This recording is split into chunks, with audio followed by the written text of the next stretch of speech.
Sabias que uma civilização que floresceu nas costas do Golfo do México e esculpiu rostos gigantescos de várias toneladas há mais de 3.000 anos, muito antes das pirâmides maias, e que essas esculturas ainda guardam pistas sobre o poder e a religião no nascimento da Mesoamérica?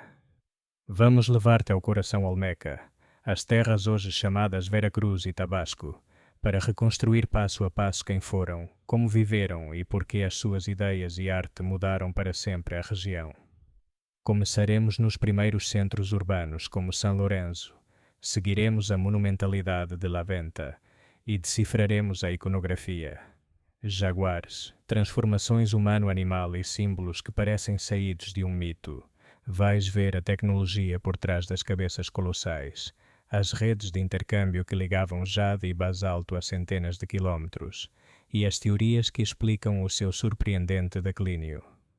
Tudo será contado com evidência arqueológica, anedotas surpreendentes e reconstruções que facilitam a compreensão do complexo. Desde a vida cotidiana até à política ritual da elite.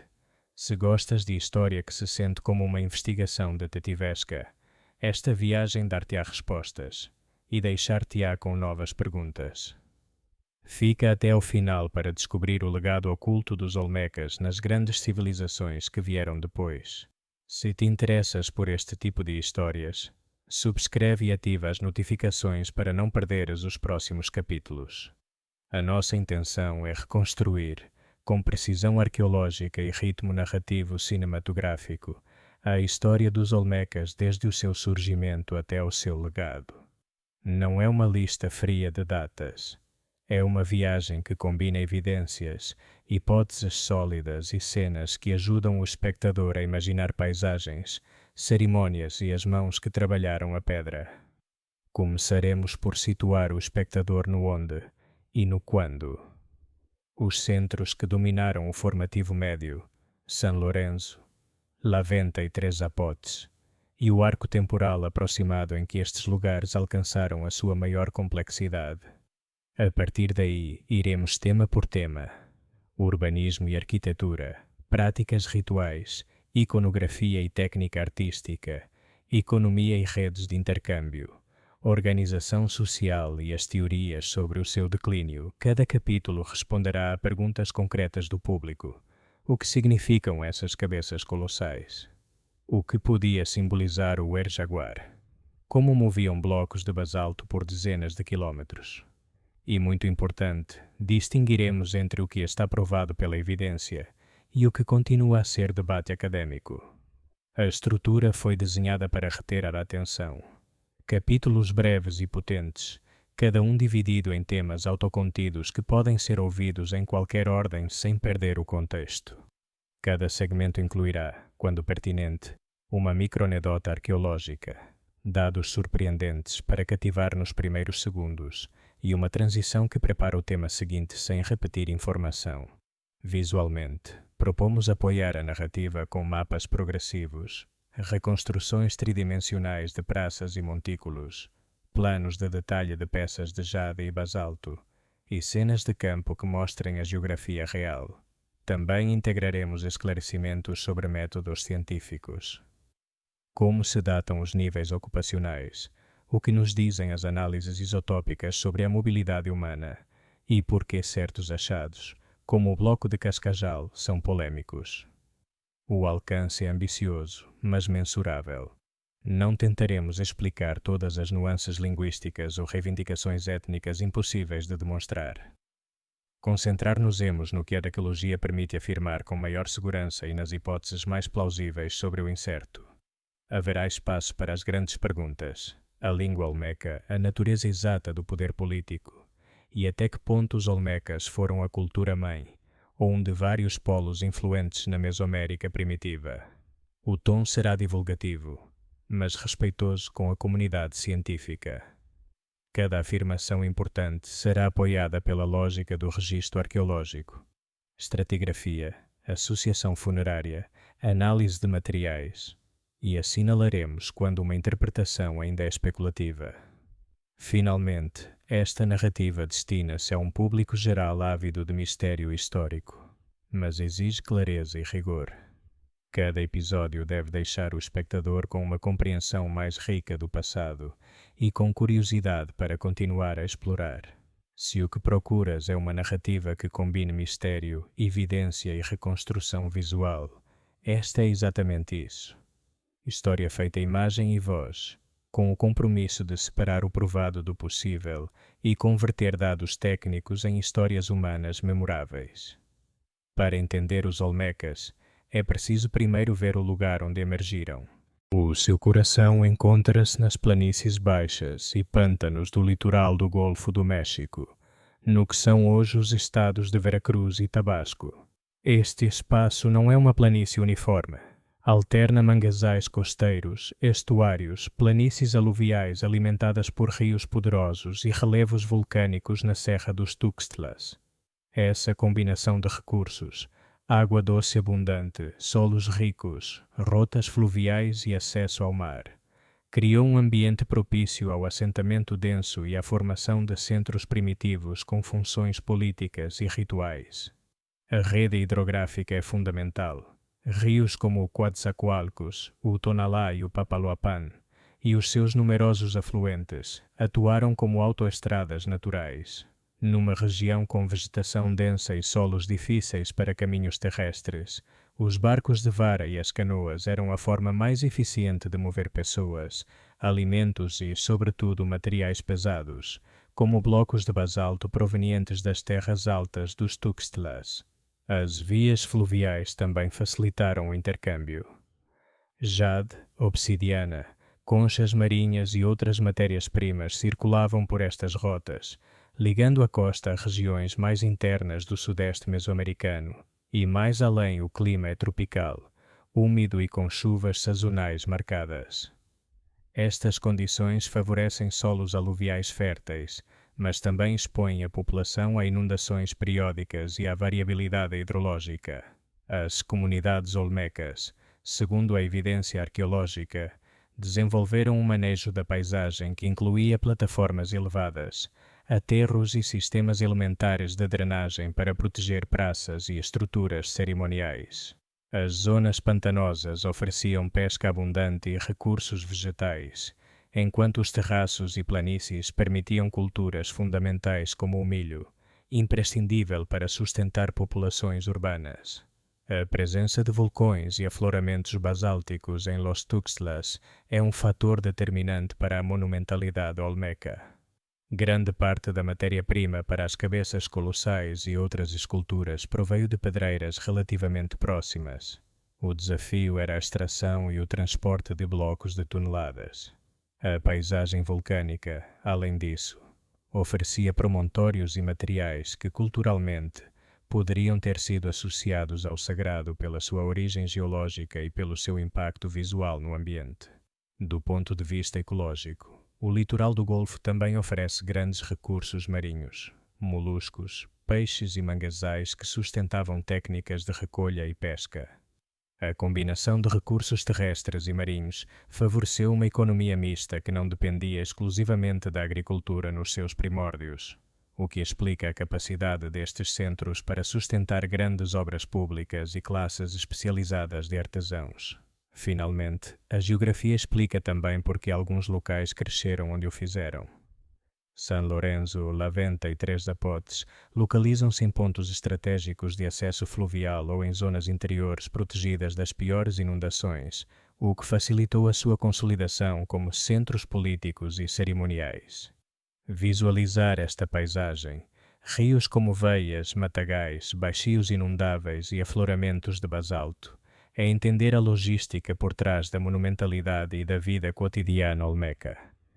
Como as pessoas se moviam, como obtinham os recursos e por que a interação com o ambiente foi decisiva na sua história.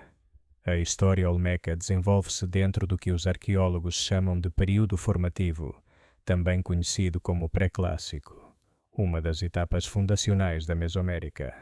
Esta grande era estende-se aproximadamente de 2500 a.C. até 200 a.C., e marca o processo pelo qual as sociedades agrícolas dispersas se transformaram em culturas com centros urbanos, hierarquias sociais e complexas expressões religiosas. Dentro deste amplo enquadramento, os Olmecas foram protagonistas durante grande parte do formativo inicial e médio, com vestígios que se prolongam até ao tardio. Compreender esta sequência temporal é essencial para situar a sua evolução e influência. Neste primeiro trecho, a região do Golfo era um mosaico de aldeias agrícolas dispersas.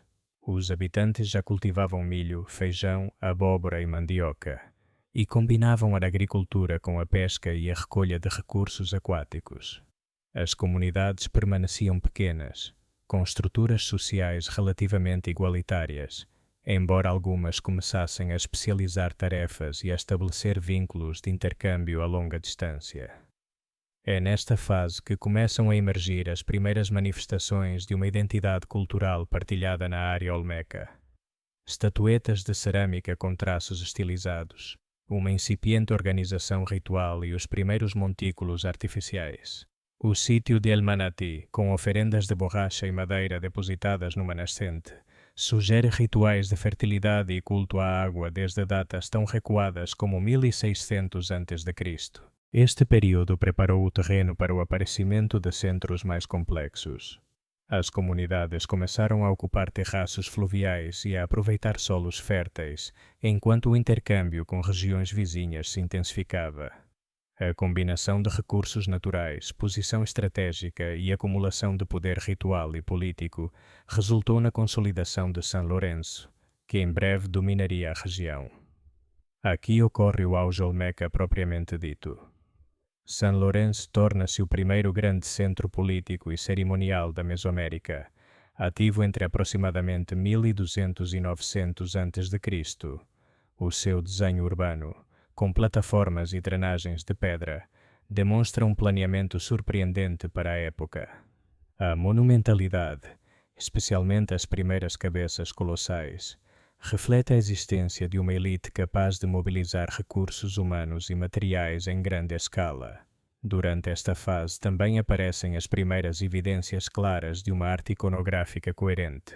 Rostos humanos com traços felinos, figuras sentadas sobre tronos e relevos que expressam autoridade e sacralidade. Após o declínio de São Lourenço por volta de 900 a.C., a liderança passa para La Venta, no atual Tabasco, que domina até aproximadamente 400 a.C. Este sítio amplia o modelo urbano e cerimonial, com eixos alinhados, mosaicos de pedra verde enterrados como oferendas e um planeamento orientado provavelmente com fins astronômicos. La Venta torna-se o núcleo simbólico do poder olmeca, com uma produção escultórica mais refinada e um sistema ritual que atinge o seu máximo desenvolvimento. Os materiais de jade, serpentina e basalto, provenientes de regiões distantes, provam a existência de uma rede de intercâmbio interregional. Neste período, consolidam-se as características que definem a civilização olmeca: arte monumental, chefias centralizadas, simbolismo complexo e uma economia diversificada. Embora o esplendor de La Venta decline por volta de 400 a.C., o mundo olmeca não desaparece de imediato. Em sítios como Tres Zapotes, Laguna de los Cerros e Cerro de las Mesas, observam-se continuidades culturais misturadas com traços novos. Aparecem estilos escultóricos híbridos, e alguns dos primeiros exemplos de escrita e calendário mesoamericano, como a famosa Estela C de Tres Zapotes, que contém uma das datas mais antigas em contagem longa, 31 a.C. Isto demonstra que parte do legado intelectual olmeca se integrou em novas tradições regionais. O formativo tardio representa uma transição. Os antigos centros olmecas perdem centralidade, enquanto emergem outros polos culturais, como os zapotecas em Monte Albán e os maias na área do Petén. No entanto, as bases que os olmecas lançaram, o modelo de governo teocrático, a monumentalidade simbólica, o calendário ritual e a iconografia dual entre poder e natureza, difundem-se pela Mesoamérica, transformando-se, mas nunca desaparecendo. Em resumo, a periodização olmeca não só marca a passagem do tempo, Ilustra a evolução de uma civilização que foi capaz de transformar um ambiente tropical num cenário político e espiritual. De 1600 a 400 a.C., o Golfo do México foi um laboratório onde se ensaiaram as ideias que depois definiriam o mundo mesoamericano. Por que falar dos Olmecas 3.000 anos depois? Porque sem eles a história mesoamericana não se entende. Foram a primeira sociedade que conseguiu articular poder político, arte monumental e pensamento simbólico em escala regional. Num território úmido e difícil, conseguiram erguer centros cerimoniais, organizar trabalho coletivo e criar uma linguagem visual que inspiraria gerações de culturas posteriores. Os Olmecas importam porque foram pioneiros. Antes deles, a Mesoamérica era uma constelação de aldeias agrícolas. Depois deles, surgiram civilizações com escrita, astronomia e arquitetura planeada. Neste sentido, os Olmecas representam um momento de origem, o instante em que a vida agrícola se torna civilização. A sua iconografia, essas figuras humanas com traços felinos e olhos amendoados, é muito mais do que arte. É uma teologia visual do poder, da fertilidade e da conexão com as forças naturais. Também importam pela sua inovação tecnológica e social. As cabeças colossais são o símbolo mais visível, mas o verdadeiramente espantoso é o que implicam. Extração, transporte e escultura de blocos de mais de 20 toneladas sem o uso da roda nem de animais de tração. Isso requer organização, planeamento e autoridade. O seu urbanismo, com drenagens de pedra e plataformas artificiais, revela conhecimento de engenharia e controlo do ambiente, algo inédito para a sua época. No âmbito simbólico, os Olmecas foram os inventores de uma linguagem visual comum na Mesoamérica. Elementos como a serpente emplumada, o jaguar sobrenatural ou a divisão tripartida do cosmos aparecem primeiro nas suas obras e depois multiplicam-se em culturas posteriores. Zapotecas, maias, teotihuacanos e mexicas reinterpretaram essas imagens ao longo dos séculos. Os Olmecas não deixaram apenas ruínas, deixaram um código de símbolos que viajou na memória cultural mesoamericana. Além disso, o seu sistema de organização política antecipa o que mais tarde seriam as teocracias mesoamericanas, o governante como intermediário entre os homens e os deuses. A evidência escultórica mostra figuras sentadas em tronos e emergindo de grutas ou portando atributos sagrados. Estas representações não eram casuais, consolidavam a autoridade através do divino. O poder Olmeca construiu-se tanto com força material como com legitimidade espiritual. A nível arqueológico, os Olmecas também são importantes pelo debate que provocam.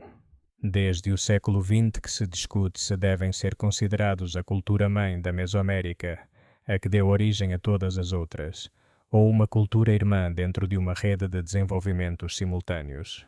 Ambas as abordagens reconhecem a sua influência. A diferença está no seu grau de centralidade. O certo é que, mãe ou irmã, a sua marca é indiscutível.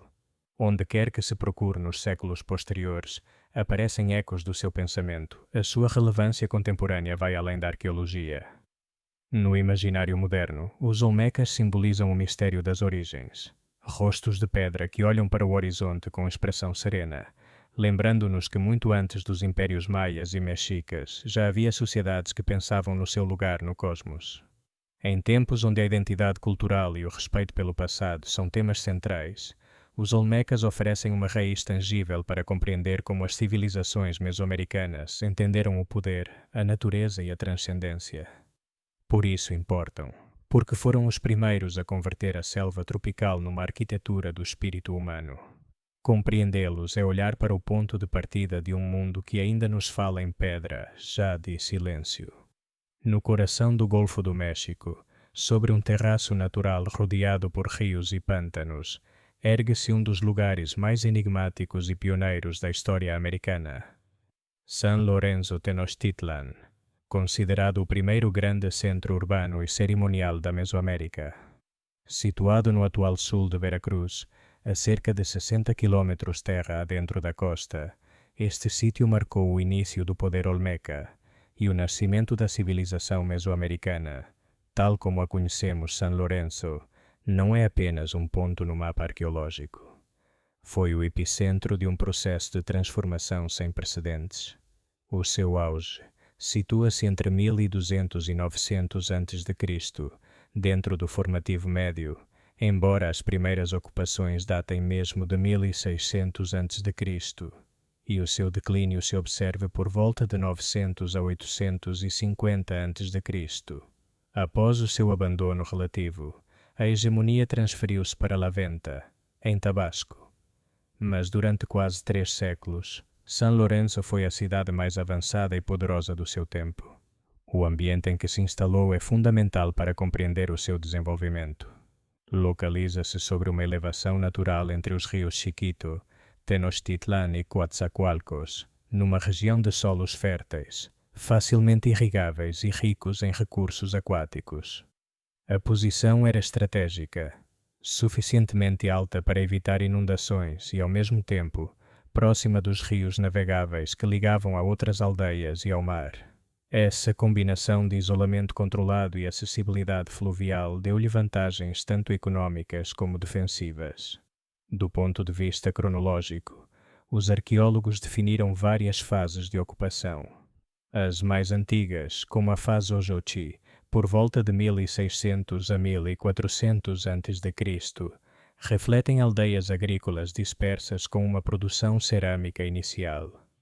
A seguinte, a fase Bajío, de 1400 a 1250 a.C., já mostra uma incipiente organização social hierarquizada. Mas é durante a fase San Lorenzo, de 1250 a 900 a.C., que o sítio atinge a sua máxima complexidade. Constroem-se grandes plataformas, desenvolvem-se sistemas de drenagem, esculpem-se as primeiras cabeças colossais e consolida-se uma elite capaz de dirigir obras públicas monumentais. Este período coincide com uma expansão cultural olmeca mais ampla. San Lorenzo funcionou como um centro reitor de intercâmbio, onde chegavam matérias-primas de regiões distantes: jade da Guatemala, obsidiana do Planalto, basalto dos Tuxtlas, que eram transformadas e redistribuídas. A evidência arqueológica sugere que a população total pode oscilar entre 5.000 e 10.000 habitantes, um número considerável para a época, e que se estendia por um conjunto de aldeias satélite. O sítio foi redescoberto no século XX. As primeiras escavações sistemáticas começaram na década de 1940, quando o arqueólogo Matthew Stirling identificou as monumentais cabeças de basalto. Desde então, estudos posteriores permitiram entender que San Lorenzo não era apenas um lugar de culto, mas uma cidade planeada. Cronologicamente, San Lorenzo precede todos os grandes centros mesoamericanos conhecidos. Por isso, muitos especialistas consideram-na a primeira cidade da Mesoamérica, onde o poder político e ritual se fundiam numa mesma expressão monumental. A sua cronologia também permite ver como a civilização olmeca evoluiu de estruturas locais para uma influência regional. Durante o seu apogeu, o estilo artístico e as práticas cerimoniais de San Lorenzo expandiram-se, marcando o início de um fenômeno que os arqueólogos denominam Horizonte Olmeca. Por volta de 900 a.C., San Lorenzo começou a declinar. As causas ainda são debatidas. Alguns apontam para mudanças ambientais, outros sugerem conflitos internos.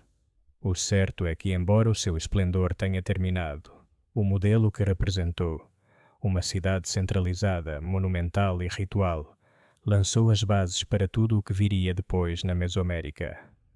Em suma, San Lorenzo é o ponto de partida da civilização mesoamericana, uma capital erguida sobre a selva, organizada em torno da fé e da autoridade. Nas suas margens fluviais nasceu o protótipo da cidade sagrada que, séculos depois, seria replicado pelos zapotecas, maias e mexicas. Quando os arqueólogos descrevem San Lorenzo, insistem num facto espantoso. Há mais de 3.000 anos, os seus construtores transformaram uma paisagem natural numa cidade artificial. O que hoje parece uma colina erodida foi, na sua época, uma complexa rede de plataformas elevadas, montículos cerimoniais, praças e canais de drenagem cuidadosamente desenhados. O urbanismo olmeca, nascido em São Lourenço, revela uma compreensão técnica e simbólica do espaço excepcional para o seu tempo. O núcleo principal da cidade encontrava-se sobre um terraço natural elevado cerca de 50 metros sobre a planície circundante. Essa base foi modificada artificialmente, criando uma plataforma central de mais de 500 hectares. Ali distribuíam-se montículos que serviam de base para templos ou residências de elite, bem como praças abertas para cerimônias coletivas. Cada nível do terreno parecia responder a uma hierarquia social.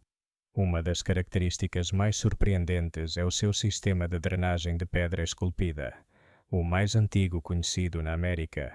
Consiste em canais de blocos de basalto montados como tubagens. Estes drenos cumpriam funções práticas, evitar inundações, mas também se acredita que tinham um significado ritual.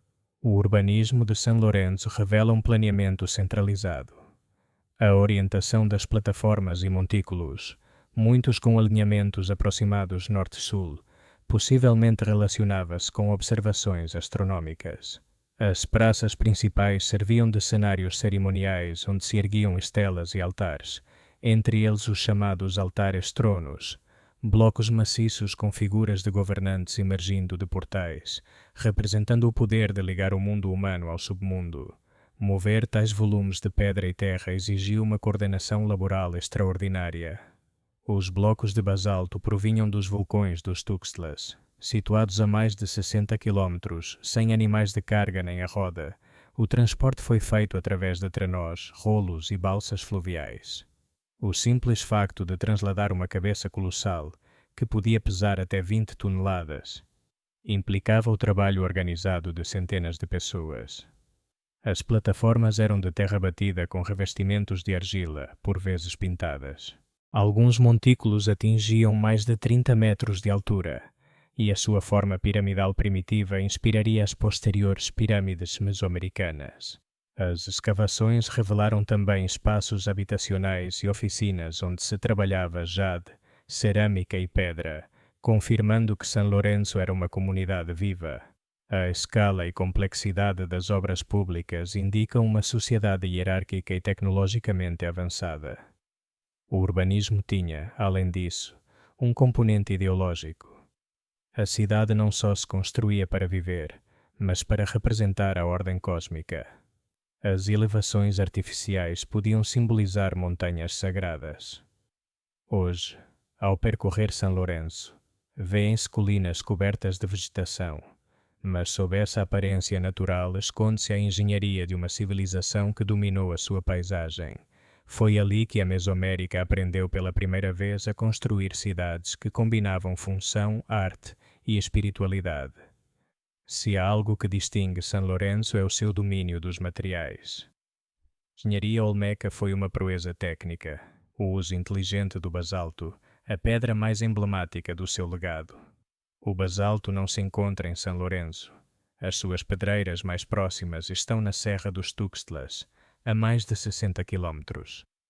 Isto significa que cada escultura teve de ser transportada através de rios, pântanos e selvas. Imaginar mover blocos de mais de 10, 15 ou mesmo 20 toneladas sem animais de carga, rodas ou ferramentas metálicas dimensiona o seu feito.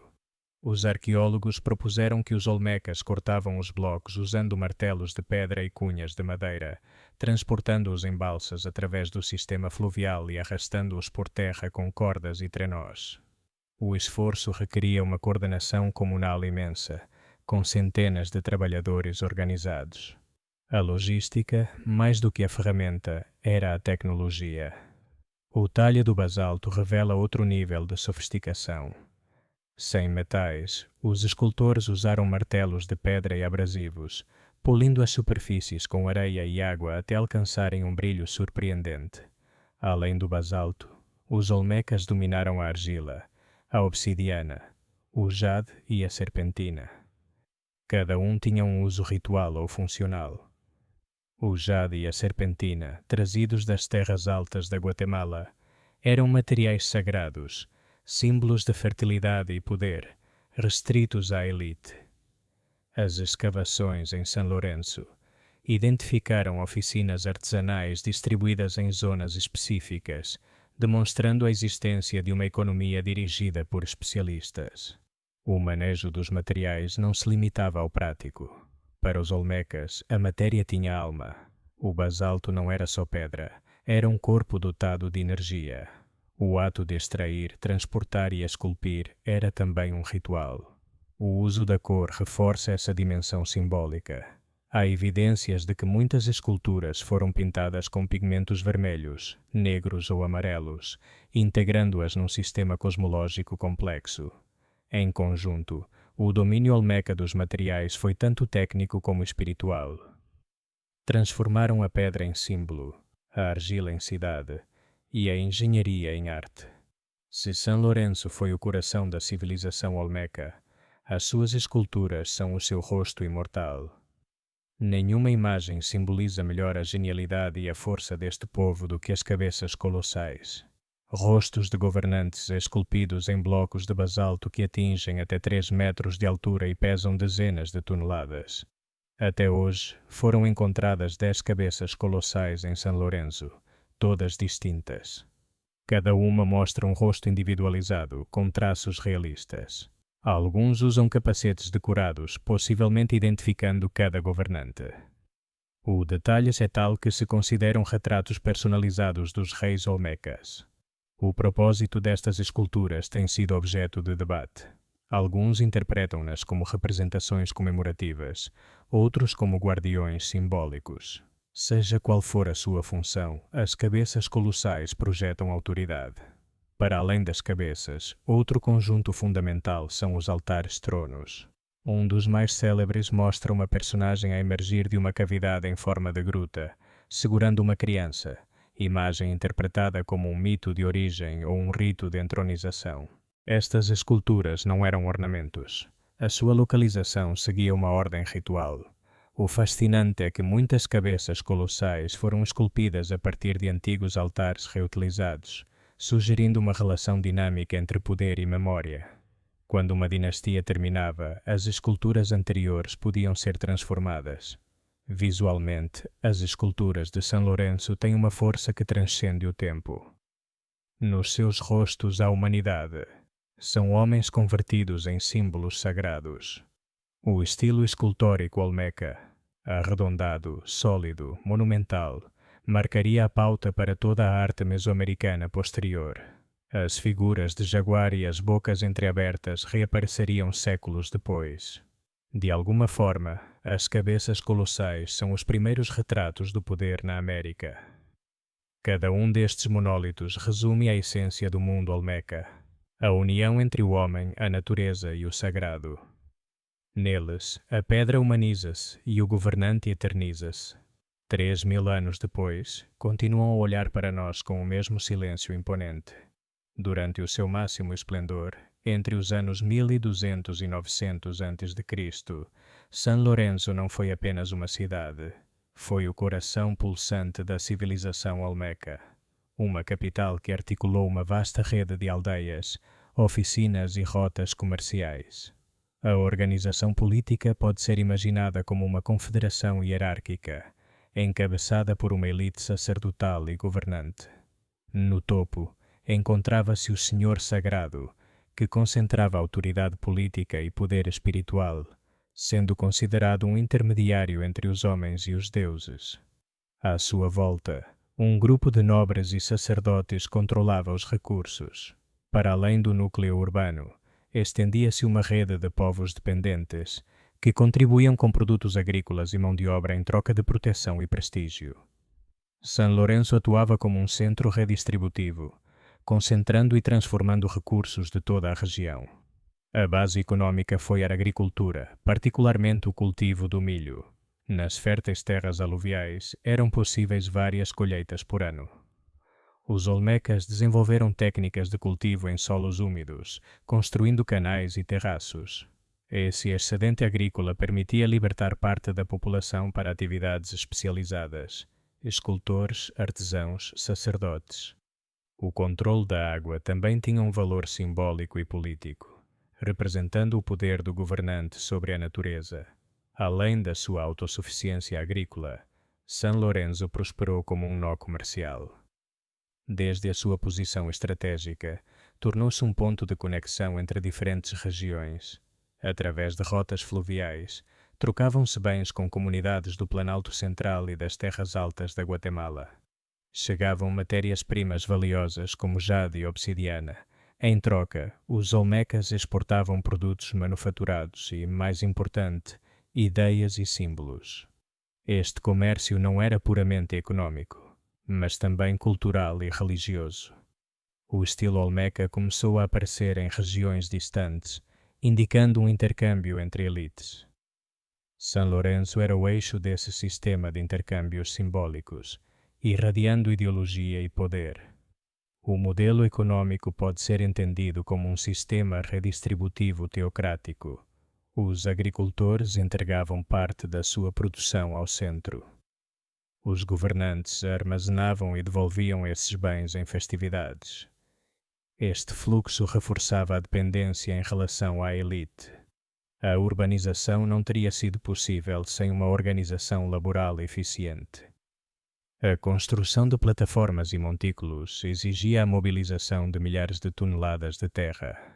O trabalho coletivo parece ter sido sustentado pela religião, com as obras públicas a serem realizadas como atos rituais.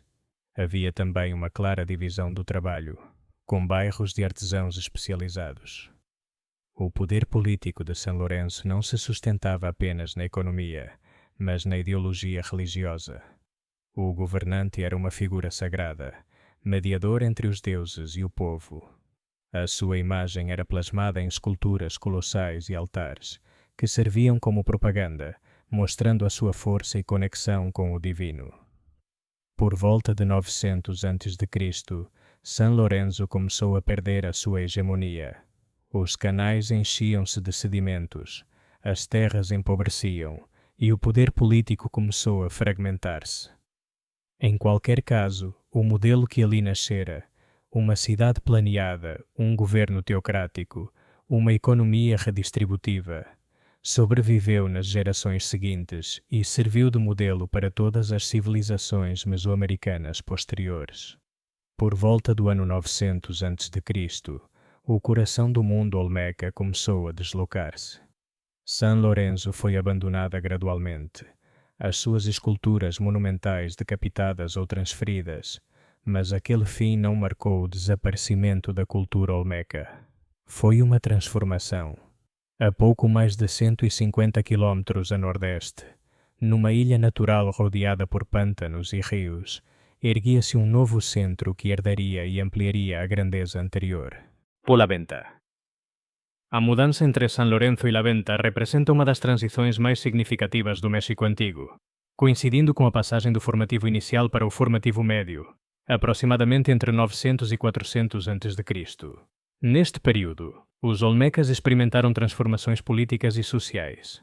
O poder concentrou-se em novas elites, mais ritualizadas, com um controlo simbólico mais forte. A arquitetura tornou-se mais planeada e a arte adquiriu uma clara função ideológica. A escolha de La Venta não foi casual. A sua localização oferecia vantagens estratégicas e simbólicas. O sítio erguia-se sobre uma ligeira elevação, o que o convertia numa espécie de ilha sagrada. A partir daí, os olmecas podiam controlar rotas de intercâmbio. Essa ligação entre terra e água tinha também um valor espiritual. As evidências arqueológicas sugerem que a transição não foi abrupta, mas uma reconfiguração progressiva do poder. Alguns dos mesmos linhagens provavelmente migraram para o novo centro, levando consigo técnicas e tradições. A continuidade cultural percebe-se nos estilos artísticos e nos materiais. No entanto, La Venta não foi uma simples herdeira. Representou um salto qualitativo. Enquanto São Lourenço se distinguia pela sua engenharia prática, La Venta foi concebida como uma paisagem ritual total, onde cada elemento obedecia a uma lógica simbólica. Se São Lourenço foi a experiência política, La Venta foi a culminação teocrática do poder olmeca. A expansão de La Venta coincidiu com a intensificação do comércio interregional. Bens de prestígio fluíam de para regiões distantes, consolidando a sua posição como centro hegemônico. Entre os séculos 8 e 6 a.C., La Venta atingiu o seu apogeu. A sua população cresceu e os monumentos multiplicaram-se, tornando-se o modelo de uma nova forma de autoridade sagrada, cujos símbolos seriam adotados por civilizações posteriores. Nesse sentido, a transição de São Lourenço para La Venta foi o passo do poder humano para o poder divinizado no pensamento mesoamericano. La Venta não foi uma cidade qualquer. O seu desenho urbano respondeu a um planeamento consciente, carregado de simbolismo cósmico. O conjunto central, orientado aproximadamente 8 graus a oeste do norte, revelava uma intenção astronômica. No coração de La Venta, erguia-se um grande eixo cerimonial, com mais de 1 quilômetro de comprimento, que atuava como espinha dorsal do assentamento. Na sua extremidade norte, encontrava-se o Complexo A, uma série de pátios onde foram encontrados mosaicos de jade, enterrados intencionalmente como oferendas. O elemento mais imponente era o Montículo C, uma colina artificial com cerca de 30 metros de altura, cuja silhueta cônica foi interpretada como uma representação da montanha sagrada, o Axis Mundi. Esta forma simbólica reapareceria séculos depois nas pirâmides de Teotihuacan e dos Maias. As praças adjacentes teriam servido para cerimônias públicas. O mais notável do desenho de La Venta é a integração do natural e do construído. O sítio erguia-se sobre uma elevação rodeada por pântanos, e os seus arquitetos aproveitaram essa geografia para reforçar o caráter sagrado do lugar. Outro aspecto distintivo foi o uso de cores e materiais contrastantes. Escavações revelaram pisos com argilas vermelhas, amarelas e brancas. O eixo cerimonial também servia como enquadramento narrativo do poder.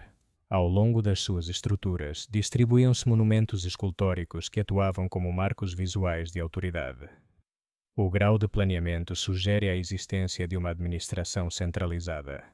Mas, para além do controlo político, La Venta encarna uma concepção estética e espiritual que transformou a paisagem natural num cenário cerimonial total.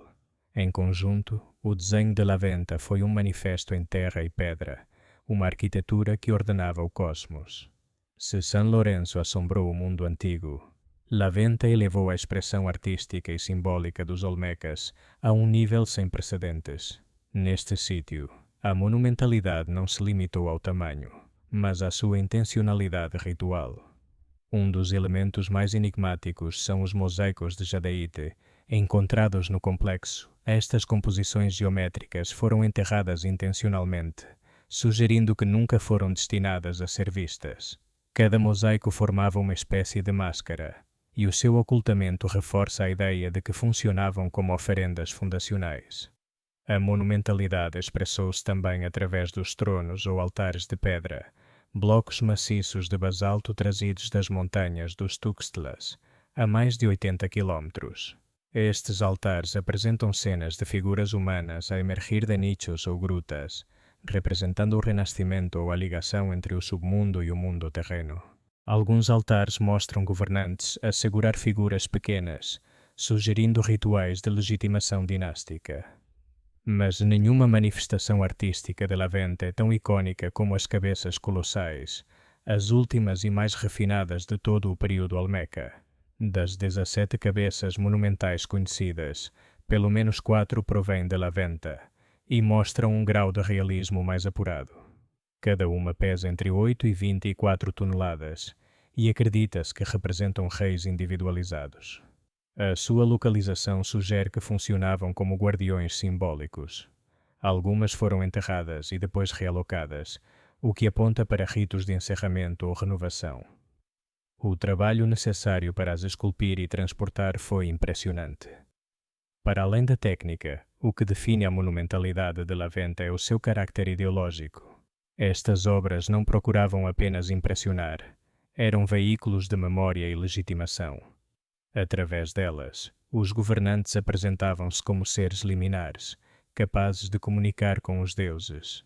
Em La Venta, a pedra deixou de ser apenas matéria. Tornou-se uma linguagem do poder, uma forma de narrar o mito e de fixar na paisagem uma teologia visual que sobreviveria séculos depois. Falar dos Olmecas é falar de um povo profundamente ritual.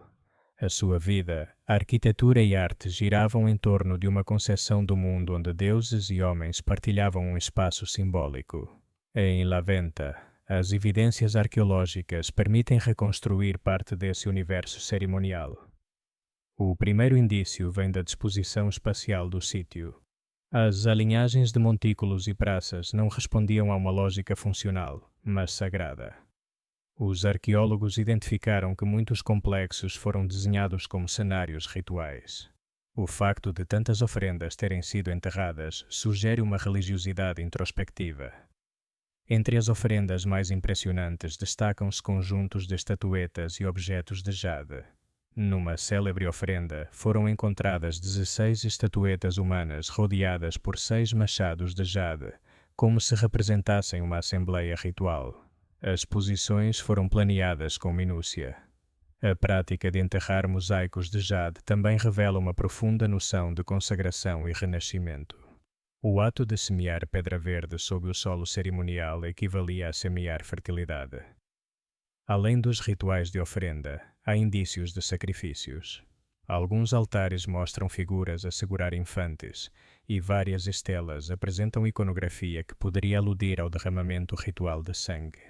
Embora a evidência direta de sacrifício humano seja limitada, a iconografia sugere que a entrega de sangue era um meio de manter a reciprocidade com os deuses.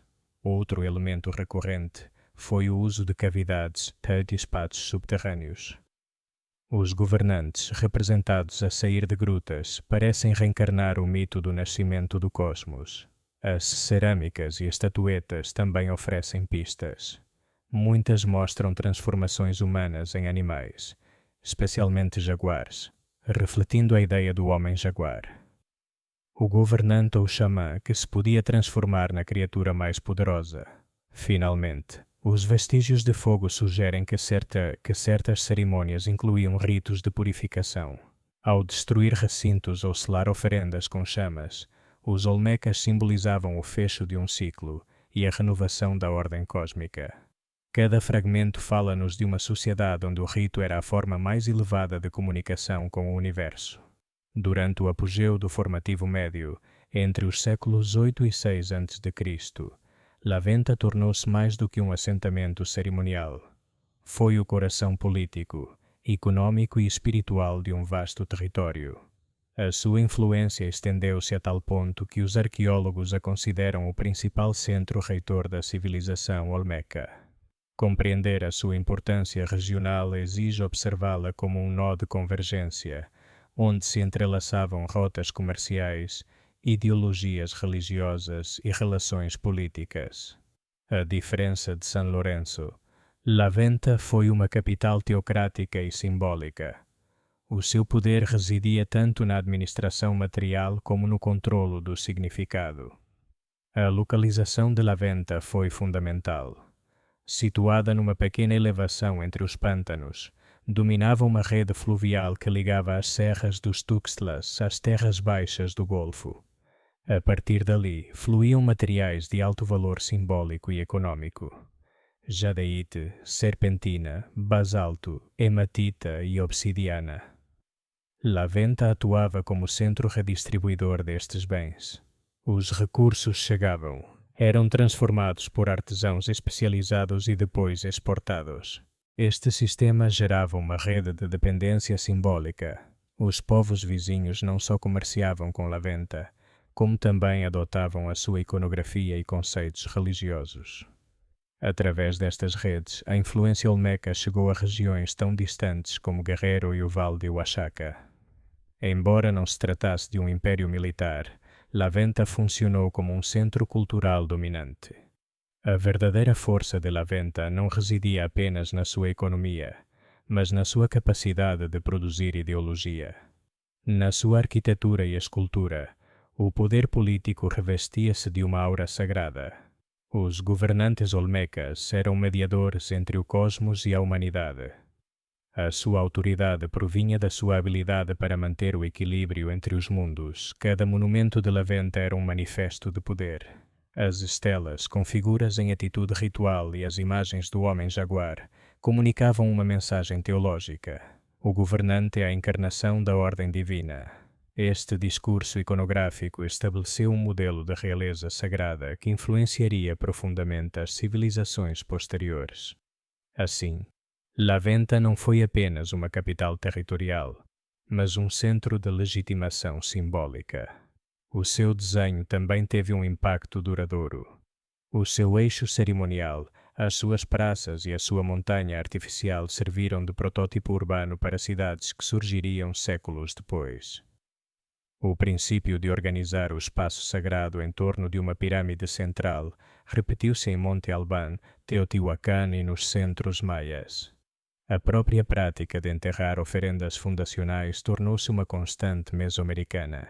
Por isso, pode-se dizer que Laventa inaugurou uma maneira de pensar a arquitetura como cosmologia.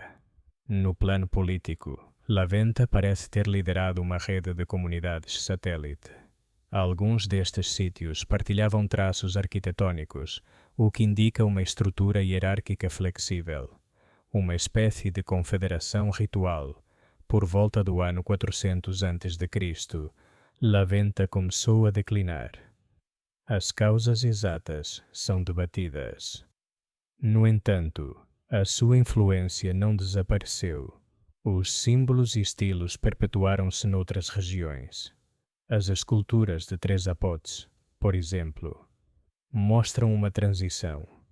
Ali apareceu também a célebre Estela C, com uma das primeiras datas da contagem longa mesoamericana, 31 a.C., testemunho de que o legado intelectual olmeca sobreviveu. De facto, muitos dos traços essenciais da civilização mesoamericana têm a sua origem em Laventa. Por isso, os arqueólogos consideram-na o berço do pensamento simbólico mesoamericano. Vista a distância do tempo, Laventa foi tanto um lugar físico como uma ideia estruturante. A sua importância regional não pode ser medida apenas pelos seus monumentos, mas pelo seu papel como centro integrador. Foi o laboratório onde se consolidaram os princípios que definiriam as civilizações posteriores.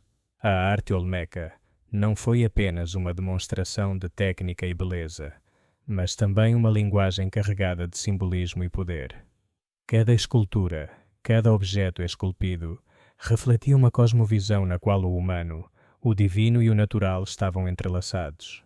Para os olmecas, a arte não era decoração. Era uma extensão da ordem sagrada e uma ferramenta política ao serviço das elites governantes. O meio mais representativo da sua arte monumental foi a escultura em pedra, especialmente em basalto, material proveniente das serras dos Tuxtlas, a mais de 60 quilômetros dos principais centros. Esculpir e transportar essas rochas de várias toneladas já implicava um enorme investimento social e logístico. Entre estas obras, as cabeças colossais são as mais emblemáticas. Retratos idealizados, ou talvez divinizados, dos governantes, com traços realistas e toucados distintivos que poderiam ter identificado linhagens ou papéis rituais. A sua presença em praças ou espaços públicos convertia estes monumentos em símbolos de autoridade e permanência. Juntamente com as cabeças, os altares ou tronos representam outro pilar da arte escultórica olmeca. Esculpidos a partir de grandes blocos de basalto, costumavam mostrar figuras humanas emergindo ou sentadas dentro de cavidades, como se saíssem de uma montanha sagrada ou de uma gruta. Metáforas do nascimento, da comunicação com o submundo ou do poder de mediar entre mundos. Alguns altares têm relevos que narram cenas de submissão ou entrega, provavelmente alusivas à subordinação de vassalos ou inimigos, reafirmando assim a hierarquia política. Mas a arte olmeca não se limitou à monumentalidade pétrea. No âmbito portátil, destaca-se a ourivesaria simbólica em jade, serpentina e outras pedras verdes, materiais apreciados pela sua cor associada à água, à vegetação e à fertilidade. Estas peças, esculpidas com precisão microscópica, incluem estatuetas humanas, machados votivos e máscaras. A sua função era quase sempre ritual. Depositavam-se em oferendas, enterravam-se sob templos ou usavam-se em cerimônias de legitimação. O jade, em particular, tinha um valor espiritual superior ao ouro, que na Mesoamérica mal se usava então, e representava a vida e o renascimento. A cerâmica olmeca também revela uma sofisticação precoce. Ao contrário de outras culturas contemporâneas, os olmecas desenvolveram formas finamente modeladas e decoradas, muitas delas com representações antropomórficas ou zoomórficas. Existem vasos com rostos humanos, figuras de mulheres grávidas, crianças jaguar e seres híbridos. Algumas peças foram polidas até adquirirem um brilho quase metálico, o que sugere o seu uso ritual mais do que doméstico. A diversidade de estilos, desde as estatuetas naturalistas até as mais esquemáticas, demonstra que as oficinas olmecas respondiam tanto à procura local como a circuitos de intercâmbio interregional. Um traço importante da arte olmeca é a sua coerência simbólica ao longo de vários séculos e centros distintos. Quer fosse em San Lorenzo, La Venta ou Tres Zapotes, repetem-se temas, posturas e materiais, o que sugere a existência de um sistema de crenças partilhado, talvez uma elite cultural que unificava a identidade olmeca. Esta linguagem visual foi o primeiro grande código artístico da Mesoamérica e lançou as bases para as expressões religiosas dos maias, zapotecas e teotihuacanos séculos depois. Finalmente, a arte olmeca também foi um instrumento de poder. Controlar as oficinas, as rotas de transporte e os conhecimentos técnicos era controlar o discurso visual da ordem cósmica. Os governantes representavam-se como mediadores entre deuses e homens, e essas imagens, repetidas em pedra, jade e cerâmica, asseguravam que a sua autoridade fosse percebida como algo natural e divino. Assim, na arte olmeca convergem três forças inseparáveis: a técnica, a espiritualidade e a política. Se algo distingue a arte olmeca de todas as outras culturas pré-colombianas é a sua iconografia híbrida, onde os limites entre o humano, o animal e o sobrenatural se esbatem. No centro desta simbologia está o jaguar, o predador supremo do trópico mesoamericano, convertido em emblema do poder, da fertilidade e da ligação com o submundo. O jaguar foi muito mais do que um animal venerado. Representava a força vital que unia a terra, a água e a escuridão. A sua capacidade de se mover tanto na selva como na água converteu-o num símbolo de trânsito entre mundos, ideal para expressar a ideia de xamãs ou governantes capazes de cruzar entre a realidade terrena e o plano espiritual. Em muitas esculturas, o jaguar aparece fundido com traços humanos, bocas abertas em forma de U, presas curvas, olhos amendoados e narizes achatados. Este motivo é o que os arqueólogos denominaram o Er-Jaguar, homem-jaguar ou jaguar transformado, talvez a figura mais enigmática e discutida da arte olmeca. O Er-Jaguar poderia representar várias coisas: um deus da chuva e da fertilidade, um ancestral mítico ou uma encarnação do poder xamânico. Algumas estatuetas mostram bebés com traços felinos, corpos moles e expressões melancólicas. Estes infantes jaguar poderiam aludir a nascimentos divinos, sacrifícios rituais ou ao mito da origem das chuvas. Outras esculturas, por outro lado, apresentam adultos com tocados de jaguar ou transformações parciais, sugerindo um processo de metamorfose espiritual. Esta fascinação pela transformação humano-animal é um dos pilares da religião olmeca. Acredita-se que os seus líderes, em cerimônias específicas, encarnavam os deuses através de transes, danças ou uso de máscaras. Em algumas peças de jade, encontraram-se rostos humanos parcialmente cobertos por mandíbulas felinas, como se o indivíduo adotasse a identidade do jaguar. Este motivo não só expressa poder espiritual, mas também domínio político. O governante que se torna jaguar transforma-se no mediador supremo entre os mundos. Juntamente com o jaguar, aparecem outros animais sagrados: a serpente, a águia, o caimão, mas nenhum com tanta presença como este felino. A sua figura repete-se em machados votivos, relevos, mosaicos e esculturas portáteis. Mesmo nos altares, observam-se personagens a emergir de grutas com traços felinos, o que reforça a ideia do jaguar como espírito do submundo e da montanha sagrada. Na arte olmeca, a gruta é o portal para a origem, e o jaguar, o seu guardião. Esta iconografia também tem uma dimensão política e social. As elites olmecas provavelmente usavam o simbolismo do jaguar para legitimar o seu poder. Ao associarem-se ao animal mais temido e respeitado, os governantes apresentavam-se como seres com força sobrenatural, capazes de controlar as chuvas, os ciclos agrícolas e a harmonia do cosmos. Neste sentido, o jaguar era tanto uma figura religiosa como um emblema dinástico. O fascinante é que esta simbologia transcendeu o seu tempo. Séculos depois, maias, zapotecas e mexicas continuariam a usar o jaguar como símbolo de realeza e guerra sagrada. Mas tudo começou com os olmecas, os primeiros a esculpir a metamorfose entre homem e fera como uma verdade espiritual. A arte olmeca, no seu âmago, fala da união entre o mundo físico e o espiritual, entre o visível e o invisível. O jaguar e o ex-jaguar não são apenas figuras mitológicas, mas metáforas dessa busca de equilíbrio entre natureza, poder e transcendência que definiu o pensamento mesoamericano desde a sua origem. A arte e a religião olmeca não podem ser compreendidas sem a sua profunda ligação com a cosmologia e os símbolos naturais. Cada objeto, cada estrutura e cada representação estava imbuída de significados que ligavam os governantes à ordem do universo. Entre os elementos mais recorrentes destacam-se a água e as grutas, símbolos que articulavam conceitos de poder, fertilidade e legitimidade. A água tinha um valor central na cosmovisão olmeca. As regiões do Golfo do México, onde floresceram São Lourenço, La Venta e Três Zapotes, são ricas em rios, pântanos e lagoas. Para os olmecas, estes corpos de água não eram meros recursos naturais.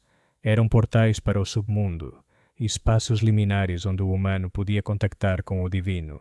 Os montículos e praças de La Venta, por exemplo, alinhavam-se frequentemente com rios ou canais artificiais, como se a água rodeasse e protegesse o eixo cerimonial, reforçando o seu caráter sagrado. Além disso, a associação da água com a fertilidade agrícola ligava diretamente a legitimidade do governante à prosperidade do seu povo.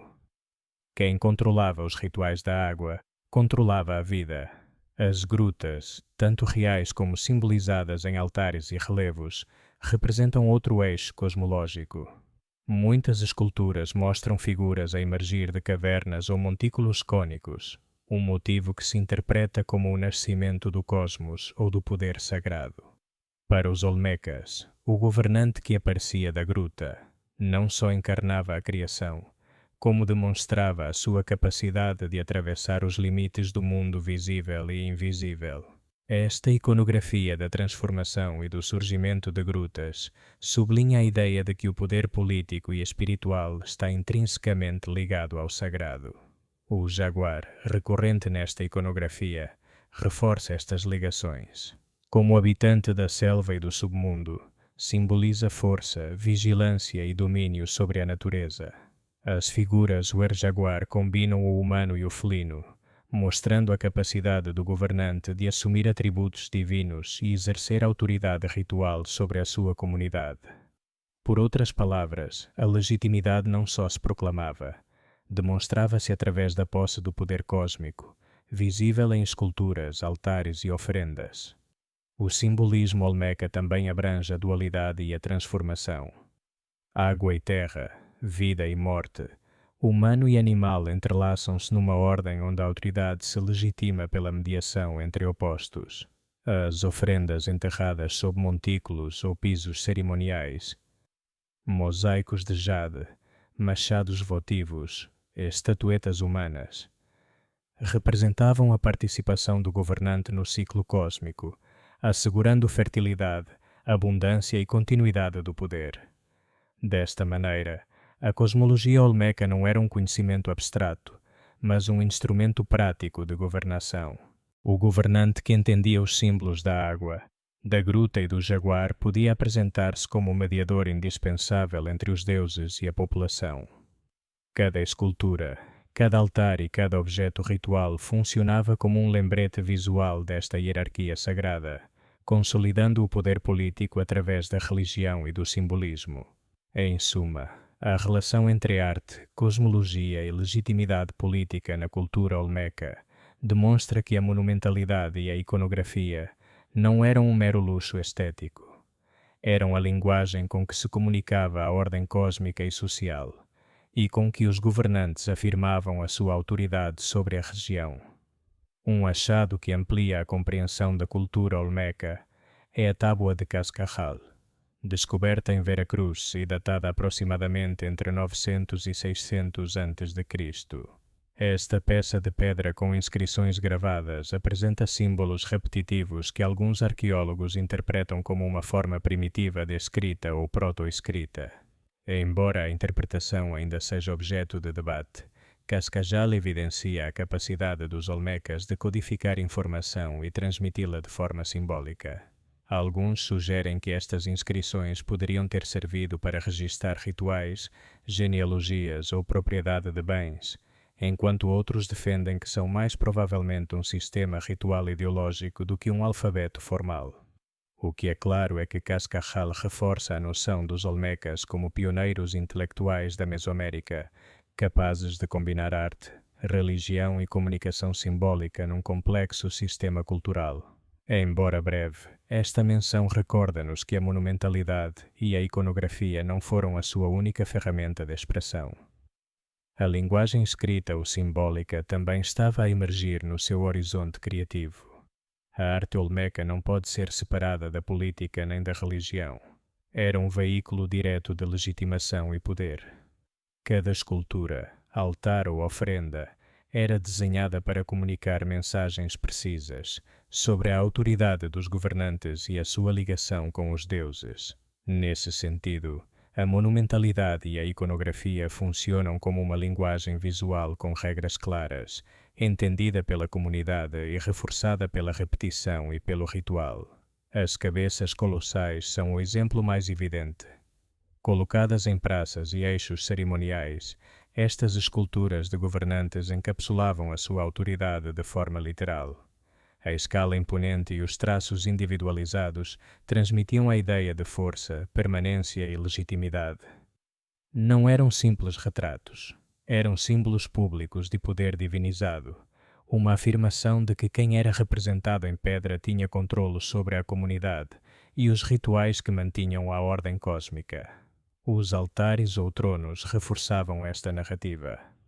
Cenas de figuras humanas a emergir de grutas ou a segurar objetos rituais expressavam o vínculo direto do governante com a criação e o submundo.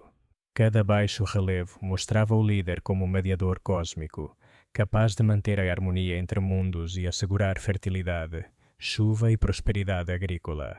Neste sentido, a escultura funcionava como texto visual, compreensível para a população e reforçado através de cerimônias e oferendas. As estatuetas de jade e cerâmica estendiam esta comunicação a contextos mais íntimos ou rituais. Ao serem depositadas em oferendas ou enterradas sob pisos e montículos, estas peças materializavam a autoridade invisível do governante e a sua capacidade de atuar no plano sobrenatural. A escolha do jade, verde como a água e a vegetação, ligava os governantes à vida e à fertilidade, reforçando o seu papel como guardiões do equilíbrio natural. Outro exemplo-chave é a iconografia do jaguar e do wer-jaguar, que combina traços humanos e felinos. Estas imagens não só evocam o sobrenatural, como mostram o governante como capaz de assumir poderes extraordinários. Ao observá-las, a comunidade compreendia que a autoridade não era apenas política, mas sagrada, derivada da capacidade de interagir com forças invisíveis e guardiões do submundo. Mesmo o planeamento urbano de centros como Laventa cumpre um papel comunicativo. O eixo cerimonial, as praças e os montículos não são meros espaços funcionais. São cenários que narram a hierarquia e a cosmovisão. A disposição de monumentos e ofrendas cria uma leitura visual do poder. Cada passo através da praça ou à volta do montículo reforçava a percepção da autoridade do governante e da sua relação com os deuses. Esta linguagem visual era complementada com rituais, procissões e cerimônias. A obra artística não era passiva, era ativada através do movimento, do som e da participação comunitária. Ao presenciar um ritual em frente a um altar ou a uma cabeça colossal, a população experienciava diretamente a presença do poder divinizado. A arte, assim, torna-se uma ferramenta pedagógica e política, ensinando sobre a hierarquia, a cosmologia e a legitimidade dos governantes. O impacto desta comunicação visual transcende a própria arte. As imagens e esculturas olmecas influenciaram gerações posteriores, estabelecendo padrões que seriam replicados por zapotecas, maias e teotihuacanos. A noção de governante como intermediário divino, o uso de símbolos animais e a integração de arquitetura e arte como meio de controlo ideológico têm raízes diretas na prática olmeca. Em conclusão, na cultura olmeca, a arte e a mensagem, ritual e poder. Não existe separação entre o estético e o político. Cada escultura, altar ou estatueta transmite autoridade, reforça a religião e estabelece a legitimidade do governante. Através da sua monumentalidade, iconografia e colocação estratégica, a arte olmeca criou um sistema de comunicação visual que articulava a sociedade, consolidava o poder e ligava o humano ao divino, deixando um legado que marcou a história da Mesoamérica. A economia dos olmecas baseou-se num delicado equilíbrio entre a produção agrícola, a pesca e a gestão dos recursos naturais, permitindo-lhes sustentar populações crescentes e complexas. Estruturas sociais desde São Lourenço até Laventa, compreender como estes povos conseguiram adaptar-se aos pântanos, rios e selvas do Golfo do México é fundamental para entender o seu sucesso e a sua capacidade de organizar sociedades hierárquicas com redes de intercâmbio regional. Na base da sua subsistência estava a agricultura, centrada no chamado trio mesoamericano: milho, feijão e abóbora. O milho constituía o alimento principal, fonte de energia e base de numerosas preparações. A sementeira e o cuidado do milho exigiam conhecimentos de rotação de culturas, fertilização com adubos naturais e manejo da irrigação em terrenos inundáveis.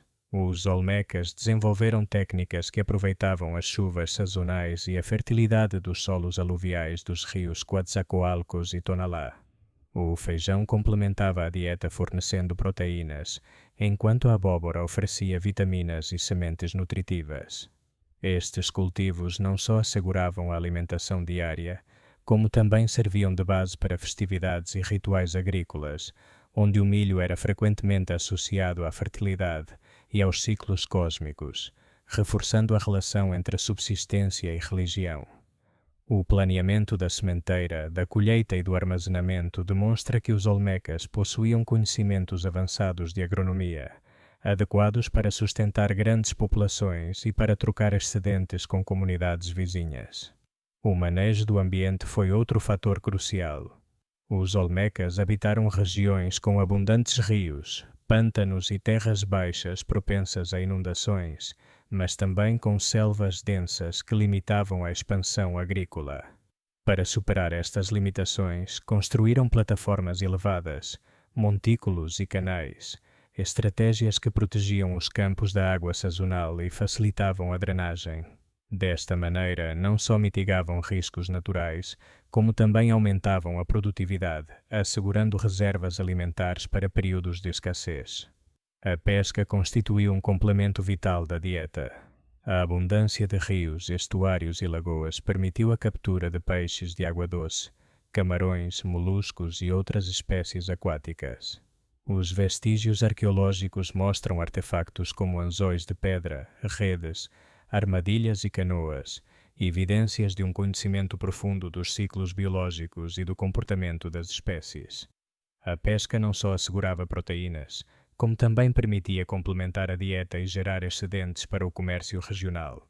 Além disso, os olmecas aproveitaram recursos silvestres, recolhendo frutas, raízes, sementes e madeiras. Plantas como o cacau, o pimentão e o chuchu poderiam ter feito parte do seu repertório alimentar ou cerimonial, embora o seu cultivo intensivo pareça posterior. A combinação de agricultura, pesca e recolha mostra um sistema econômico diversificado e resiliente, capaz de sustentar centros urbanos e manter redes de intercâmbio em grande escala. O manejo do ambiente também tinha um componente ritual e simbólico. Os rios e lagoas não eram apenas recursos, estavam integrados na cosmologia. As inundações sazonais eram vistas como manifestações dos deuses da água e da fertilidade, e o seu controlo através de canais e montículos era interpretado como uma ação que mantinha o equilíbrio entre o mundo humano e o sobrenatural. Esta visão liga diretamente a subsistência à legitimidade política e religiosa, reforçando a autoridade dos governantes que supervisionavam a produção e os rituais associados. Os excedentes de milho, feijão, abóbora e peixe permitiram intercâmbios a longa distância. Os produtos básicos circulavam dentro de redes que ligavam São Lourenço, La Venta, Três Zapotes e outras comunidades, enquanto bens de prestígio, como jade, basalto ou conchas marinhas, fluíam na direção oposta. Este sistema de redistribuição implicava coordenação social, liderança centralizada e planeamento em grande escala. Os governantes não só controlavam o fluxo de recursos, como também asseguravam que o ritual e a política se integrassem com a economia. Outro aspecto-chave da subsistência olmeca foi a inovação agrícola e ecológica. Para maximizar os recursos, os camponeses experimentaram técnicas de terraços, canteiros elevados e rotação de culturas, antecipando conceitos que seriam adotados por civilizações posteriores. O manejo da água, com canais e pequenas represas, permitiu-lhes garantir colheitas mesmo durante períodos de seca parcial, consolidando a estabilidade social e a capacidade de sustentar grandes centros cerimoniais. Em conjunto, a subsistência olmeca foi o pilar da sua organização social e política. A combinação de agricultura, pesca e manejo do ambiente não só assegurava alimento, como também criava estruturas de poder baseadas no controlo da produção e na redistribuição de recursos. Os governantes podiam usar estes excedentes para reforçar alianças, sustentar rituais monumentais e garantir a coesão da comunidade, consolidando a sua autoridade e a influência do seu centro. Em conclusão, a economia olmeca demonstra um equilíbrio entre adaptação ambiental, inovação tecnológica e organização social. O milho, o feijão e a abóbora não eram apenas alimentos, eram instrumentos de poder e ritual. Os rios e pântanos não eram apenas ambientes perigosos, eram espaços sagrados que podiam ser geridos para o benefício coletivo. A pesca, a recolha e o planeamento agrícola formavam um sistema integral que sustentava a vida cotidiana, os rituais e as hierarquias sociais, lançando as bases para a expansão da sua influência cultural e política na Mesoamérica. Um dos traços mais destacados da economia e da sociedade olmeca foi a especialização produtiva, que permitiu a consolidação de centros cerimoniais complexos e a criação de bens de prestígio que reforçavam a autoridade das elites. Para além da subsistência agrícola, os olmecas desenvolveram ofícios especializados que exigiam habilidades técnicas avançadas e um conhecimento profundo dos materiais, transformando recursos locais e regionais em objetos de valor simbólico, ritual e comercial. A escultura em jade é talvez a especialização mais emblemática da cultura olmeca. A jadeite, trazida do Vale do Motagua-Arte na atual Guatemala, era extremamente dura e difícil de trabalhar. Os artesãos olmecas desenvolveram ferramentas de pedra e técnicas de abrasão para modelar machados. cerimoniais, estatuetas, máscaras e contas com um acabamento quase perfeito. Cada peça de jade era muito mais do que um objeto decorativo. Representava estatuto social, poder político e ligação com o divino. Apenas os governantes e as elites tinham acesso a estes bens, e a habilidade de esculpir jade era reservada a oficinas controladas. A cerâmica foi outro ofício especializado com fins utilitários e rituais. Embora algumas peças pudessem ser usadas no cotidiano, os objetos mais finos eram estatuetas, vasos e urnas decoradas com iconografia religiosa. A fabricação de cerâmica exigia conhecimentos avançados. Algumas oficinas concentravam-se em áreas específicas, evidenciando um controle social sobre a produção artística. A mineração local e regional também desempenhou um papel central. Os olmecas exploravam basalto, serpentina, hematita, conchas e obsidiana. O basalto transportado das serras próximas era empregado em cabeças colossais e altares. O seu transporte implicava uma logística complexa, exigindo coordenação e mão de obra especializada. A organização destes ofícios reflete um grau avançado de divisão do trabalho. A evidência arqueológica mostra oficinas delimitadas, indicando que certos grupos se dedicavam exclusivamente a um tipo de produção. Esta especialização não só aumentava a eficiência, como também gerava estatuto social. A especialização também teve um impacto econômico e político. Os objetos produzidos circulavam em redes de intercâmbio, consolidando alianças e reforçando a autoridade dos governantes. A produção destes bens estava controlada diretamente pelo centro cerimonial, evidenciando que a especialização era também uma ferramenta de centralização do poder. Além disso, a transmissão do conhecimento técnico era crucial. É provável que as oficinas funcionassem como espaços de ensino, assegurando a continuidade da tradição artesanal. A especialização estava entrelaçada com a cosmologia. Os objetos de prestígio eram depositados em oferendas ou enterramentos, integrando o trabalho artesanal com a vida ritual. Finalmente, a especialização e os ofícios olmecas lançaram as bases para a divisão do trabalho na Mesoamérica. A combinação de oficinas, controlo de recursos e circulação de bens de prestígio seria replicada em culturas posteriores.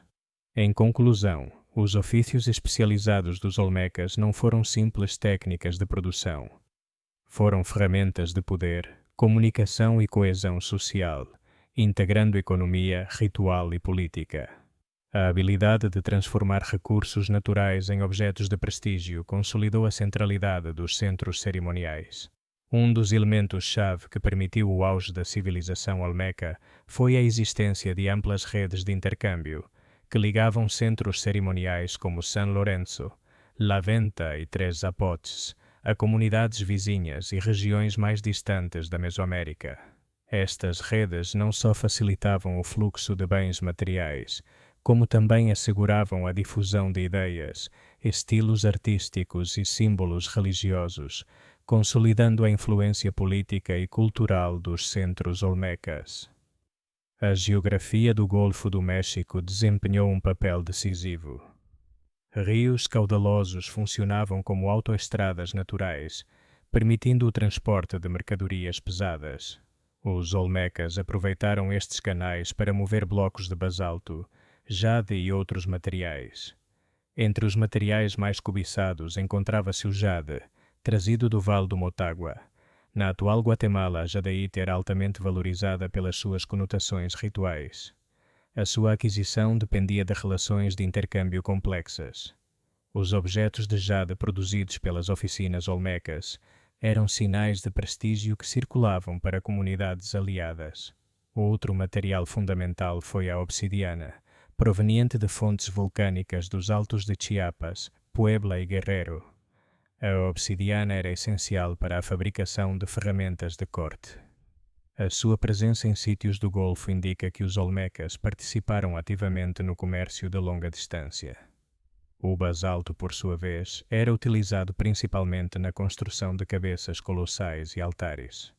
A mobilização destes materiais implicava uma coordenação comunitária, demonstrando a existência de hierarquias capazes de organizar projetos monumentais. O intercâmbio olmeca não se limitava a materiais pesados ou de luxo. Incluía também produtos agrícolas e conchas marinhas. A combinação de bens locais e materiais exóticos permitiu a criação de um sistema econômico diversificado. A organização destas redes de intercâmbio evidencia um notável grau de planeamento. Os centros olmecas atuavam como nós de redistribuição. Este processo não só garantia a disponibilidade de bens, como também consolidava alianças e hierarquias. A circulação de objetos artísticos funcionava como um instrumento de comunicação simbólica. A evidência arqueológica apoia esta ideia. Em sítios periféricos foram encontrados objetos com estilo olmecoide. Estes achados sugerem que, embora os centros não tivessem controlo militar direto, exerciam uma hegemonia cultural. Além disso, estas redes fomentavam a especialização regional. Comunidades periféricas podiam focar-se na produção de bens locais, enquanto os centros cerimoniais centralizavam os recursos de prestígio. Por último, as rotas de intercâmbio contribuíram para a criação de um sentido de identidade regional. A presença de jade e obsidiana não representava apenas riqueza, mas também um vínculo cultural partilhado. Deste modo, as redes de intercâmbio não eram meramente econômicas, mas funcionavam como fios que teciam a coesão social e a continuidade cultural. Em conclusão, as redes de intercâmbio olmecas foram essenciais para a prosperidade dos seus centros cerimoniais. Os rios facilitaram o transporte, enquanto o jade e a obsidiana ligavam diferentes regiões num sistema de fluxo de bens, ideias e símbolos. Estas redes não só sustentaram a economia, como também consolidaram a autoridade política e a identidade cultural. A organização social da civilização olmeca constitui um dos aspectos mais fascinantes, pois evidencia uma estrutura hierárquica que permitiu a construção de centros cerimoniais monumentais, a especialização de ofícios e a consolidação de redes de intercâmbio em grande escala. Embora não existam registros escritos diretos, a arqueologia forneceu indícios claros da existência de elites, chefias e um controlo centralizado do trabalho. Um dos principais indicadores de hierarquia social encontra-se na monumentalidade arquitetônica e escultórica. Os grandes montículos e cabeças colossais não poderiam ter sido construídos sem uma coordenação laboral massiva, o que sugere a presença de líderes capazes de mobilizar e sustentar o trabalho de centenas, talvez milhares, de pessoas. As diferenças na distribuição do espaço e nas habitações também oferecem evidência de estratificação. Em sítios como San Lorenzo, identificaram-se plataformas residenciais de maior tamanho perto de praças cerimoniais, que provavelmente albergavam as elites. Esta separação física sugere um controlo sobre o acesso aos recursos e a participação em rituais. A especialização laboral está diretamente ligada a esta organização. Oficinas de jade e cerâmica concentravam-se em zonas específicas, sob supervisão da elite. Os ofícios não eram meramente técnicos, estavam integrados num sistema político-religioso. Os indícios de chefias observam-se também na iconografia. As cabeças colossais mostram indivíduos com tocados elaborados, sugerindo um modelo de liderança reconhecido, no qual certos indivíduos atuavam como intermediários entre os deuses e a população. Recursos é outro elemento-chave. Os excedentes agrícolas e os bens de prestígio eram coletados e distribuídos sob supervisão centralizada, permitindo às elites sustentar a sua autoridade. O controlo do trabalho coletivo manifestava-se em vários níveis. Por um lado, existiam atividades de construção massiva. Por outro, a produção de bens especializados era regulada por oficinas hierarquicamente supervisionadas. A presença de cerimônias e oferendas reforça também a noção de hierarquia. Os grandes montículos eram cenários onde a elite exercia a sua autoridade através de rituais públicos. As análises de restos humanos também fornecem indícios. Diferenças na alimentação e nos objetos funerários sugerem um estatuto diferenciado. Finalmente, a estrutura social olmeca pode ser entendida como um sistema integrado de chefias, elites e trabalhadores. Os governantes dirigiam a construção, os artesãos produziam bens de prestígio e os trabalhadores agrícolas asseguravam a subsistência. Este sistema hierárquico permitiu que os centros olmecas prosperassem. Em conclusão, a organização social olmeca reflete um equilíbrio sofisticado entre autoridade, controlo do trabalho e hierarquia ritual. A evidência arquitetônica e arqueológica indica que existiam elites reconhecidas. Este modelo não só permitiu a construção de monumentos, como também consolidou a coesão social. Compreender a vida cotidiana dos olmecas implica olhar para além da monumentalidade e dos rituais e mergulhar na experiência diária dos seus habitantes. A arqueologia bioantropológica e os estudos de restos humanos permitiram reconstruir aspectos fundamentais da sua saúde, dieta, mobilidade e organização social. Um dos aspectos mais reveladores é a dieta. A evidência bioarqueológica confirma que a base alimentar era principalmente agrícola, centrada no trio mesoamericano de milho, feijão e abóbora, complementada com recursos aquáticos. O milho era também um alimento ritual. A diversidade de alimentos reflete um conhecimento avançado do ambiente.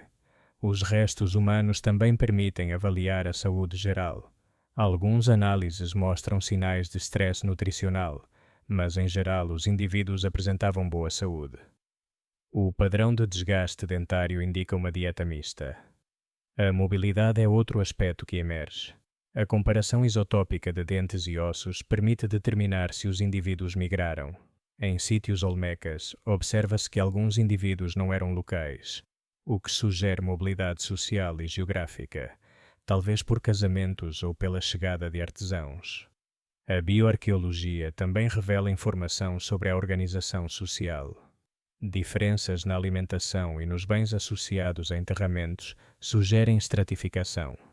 Indivíduos de elite, enterrados com objetos de jade, desfrutavam de dietas mais variadas.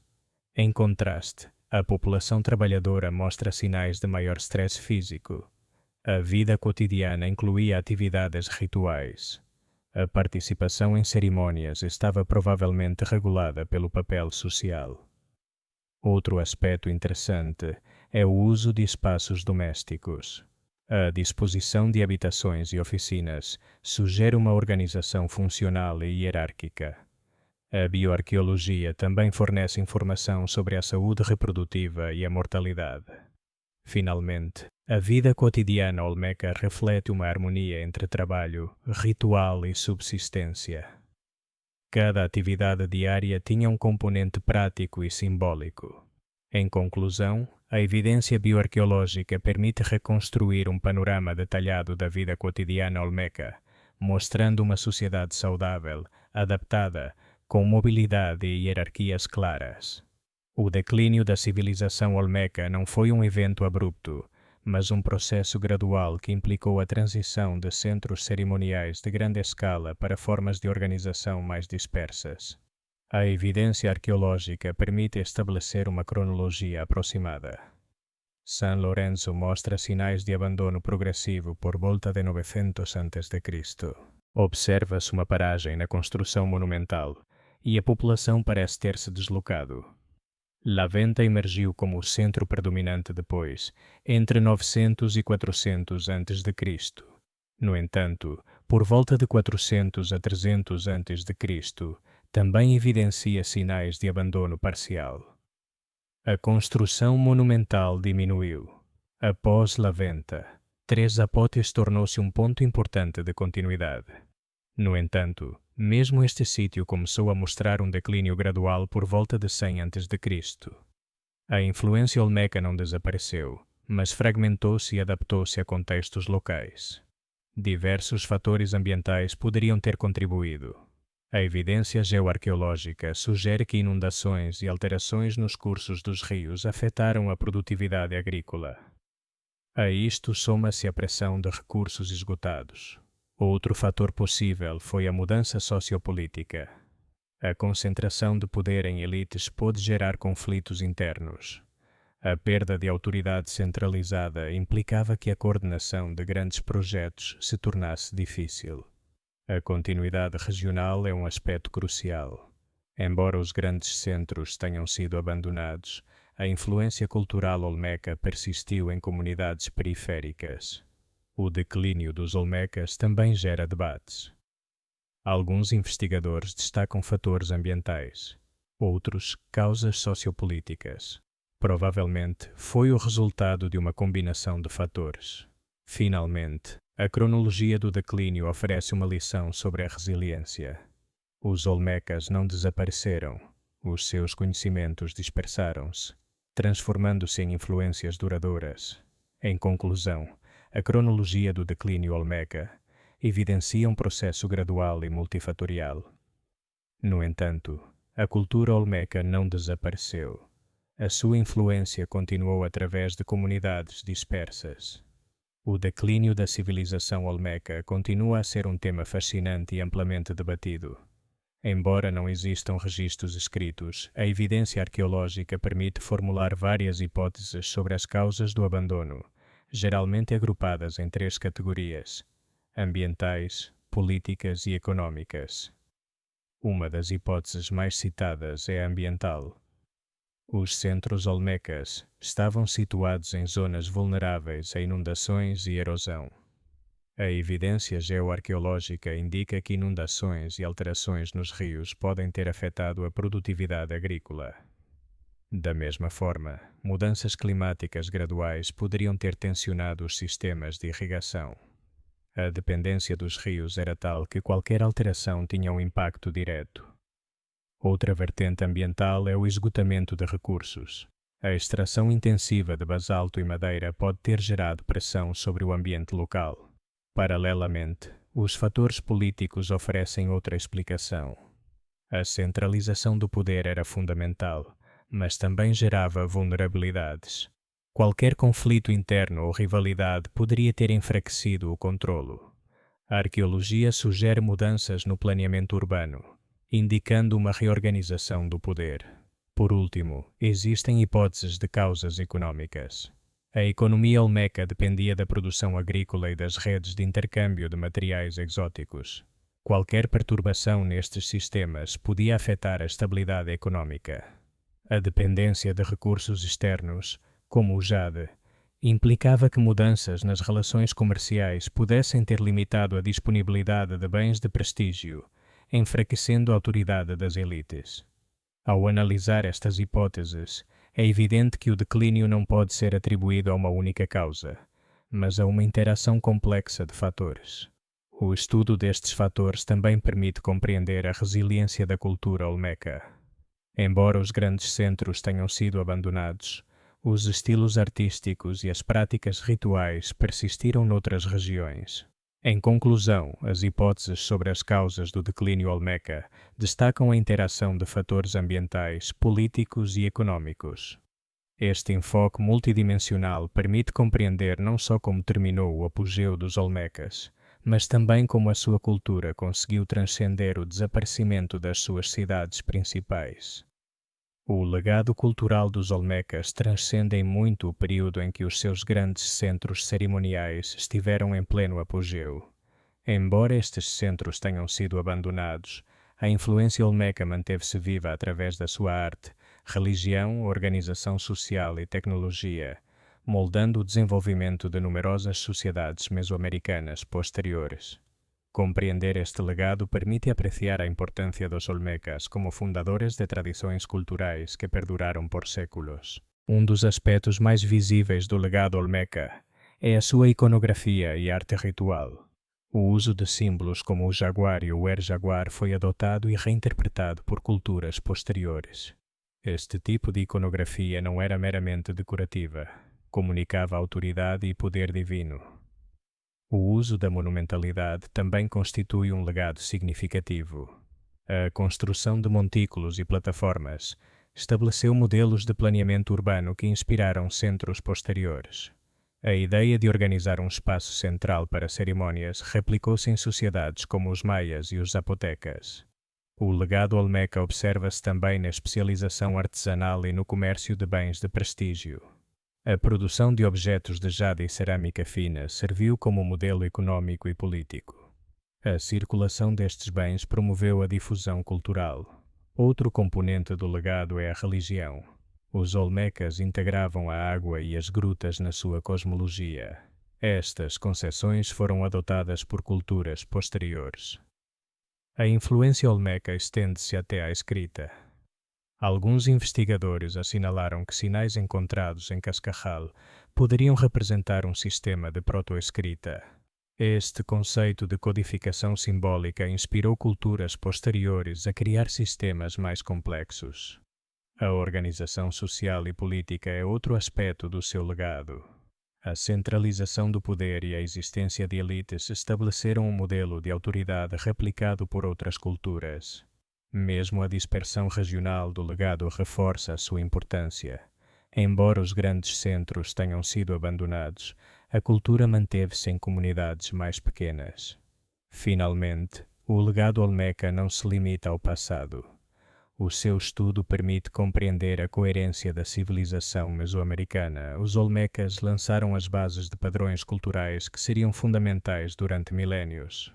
Em conclusão, o legado cultural dos Olmecas manifesta-se na arte, religião, arquitetura e organização social. A sua influência estendeu-se a numerosas culturas, deixando uma marca duradoura. O conceito dos Olmecas como a cultura-mãe da Mesoamérica tem sido um tema central na investigação arqueológica desde meados do século XX.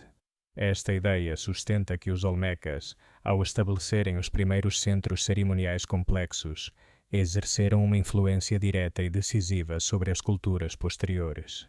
No entanto, alguns investigadores propõem um modelo alternativo, o de redes múltiplas, que enfatiza a interação entre várias comunidades e a difusão cultural simultânea. A postura da cultura-mãe baseia-se na observação de que os Olmecas desenvolveram primeiro muitos dos elementos distintivos.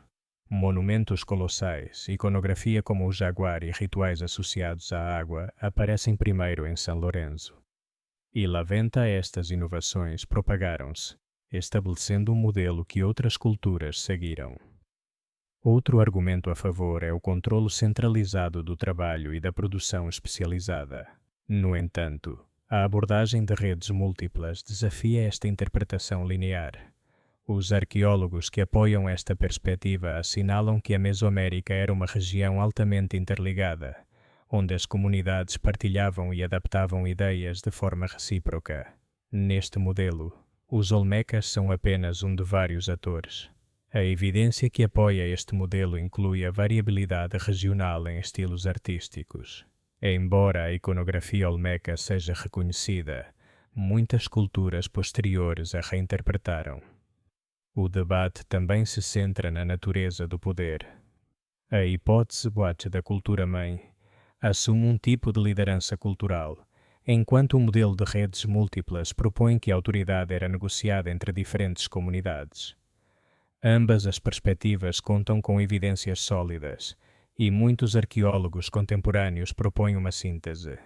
Reconhecem que os Olmecas foram inovadores, mas enfatizam que o seu legado se difundiu através de redes complexas. O debate tem implicações importantes para como entendemos a história. A noção de cultura-mãe tende a simplificar, enquanto a abordagem de redes múltiplas permite apreciar a riqueza das interações. Em conclusão, o debate cultura-mãe versus redes múltiplas não procura desacreditar a importância olmeca, mas matizá-la. Os Olmecas foram pioneiros, mas a sua influência integrou-se em redes mais amplas. O estudo dos Olmecas não começou com a arqueologia moderna, mas com explorações e coleções primitivas que, embora pouco sistemáticas, lançaram as bases para o conhecimento atual. As primeiras menções às enormes cabeças de pedra datam do século XIX, quando exploradores e viajantes começaram a documentar achados em Veracruz e Tabasco. No entanto, estas primeiras observações careciam de contexto. A meados do século XX, a arqueologia moderna iniciou investigações sistemáticas. Arqueólogos como Matthew Stirling e Michael Coe Realizaram escavações detalhadas, estabelecendo cronologias baseadas em estratigrafia e datação por radiocarbono. Stirling, em particular, foi pioneiro na documentação de São Lourenço na década de 1940. Posteriormente, investigações em Laventa e Três Zapotes ampliaram o conhecimento. Estas escavações não só documentaram monumentos, como também recolheram restos humanos e vegetais, essenciais para reconstruir a dieta e a saúde. Hoje em dia, as técnicas arqueológicas avançaram enormemente. O mapeamento com GPS e LIDAR permite reconstruir não só a disposição dos sítios, mas também as mudanças ecológicas. As análises isotópicas de restos humanos permitem determinar a mobilidade e a dieta. O estudo da arte também se beneficiou de técnicas avançadas, como a espectroscopia. Apesar dos avanços, muitas perguntas continuam em aberto. A natureza da sua organização política continua a ser debatida. A função exata de certos monumentos também não é totalmente compreendida. Outro tema de investigação é a escrita olmeca, exemplificada na tábua de Cascachal. A relação entre o ambiente e o declínio continua a ser objeto de estudo. Finalmente, a investigação moderna também enfatiza a dimensão social. A análise bioarqueológica revelou a vida cotidiana. Em conclusão, a investigação moderna sobre os olmecas percorreu um longo caminho. Estas investigações permitiram reconstruir cronologias e práticas rituais. Ao mesmo tempo, muitas perguntas permanecem, mantendo viva a curiosidade científica. Ao longo desta viagem pela história dos olmecas, exploramos desde os primeiros assentamentos em São Lourenço até a monumentalidade de Laventa, a arte e a religião, a organização social, a economia e, finalmente, o declínio e o legado que deixaram para a Mesoamérica. Os olmecas não foram apenas pioneiros na construção de centros cerimoniais e na criação de cabeças colossais, mas também mestres do simbolismo, da organização social e da inovação tecnológica. Os seus feitos lançaram as bases para muitas das culturas que surgiriam séculos depois em toda a região mesoamericana. A fascinação pelos olmecas não termina com os sítios arqueológicos. A sua influência percebe-se na iconografia, na religião e nos sistemas de poder de civilizações posteriores. Embora os seus grandes centros tenham sido abandonados, a cultura olmeca continuou viva através de comunidades dispersas, redes de intercâmbio e tradições artísticas, demonstrando que o seu legado transcendeu o tempo e o espaço. Cada peça de jade, cada altar, cada cabeça colossal recorda-nos a criatividade, a organização e a visão desta primeira grande civilização da Mesoamérica. Se queres desfrutar destas narrações completas sem anúncios nem interrupções, podes encontrá-las na ligação disponível na descrição do vídeo. Aí terás acesso a todas as histórias, dados e análises de forma contínua, permitindo-te mergulhar de cabeça no mundo dos olmecas. Obrigado por nos acompanhares neste percurso pela história olmeca. Esperamos que tenhas gostado e aprendido sobre uma cultura que, embora antiga, continua a ter um impacto profundo na nossa compreensão da Mesoamérica e da história da humanidade. Não te esqueças de subscrever o canal, ativar o sino de notificações e deixar um gosto se gostaste deste vídeo. Assim, ajudas-nos a continuar a criar conteúdo histórico de qualidade e a explorar juntos outras civilizações fascinantes. Também podes deixar os teus comentários e partilhar as tuas reflexões sobre os olmecas ou sugestões para futuros vídeos. A história dos olmecas ensina-nos que a criatividade, a organização e a visão coletiva podem deixar um legado que transcende gerações e que o passado continua vivo quando o exploramos com curiosidade e respeito.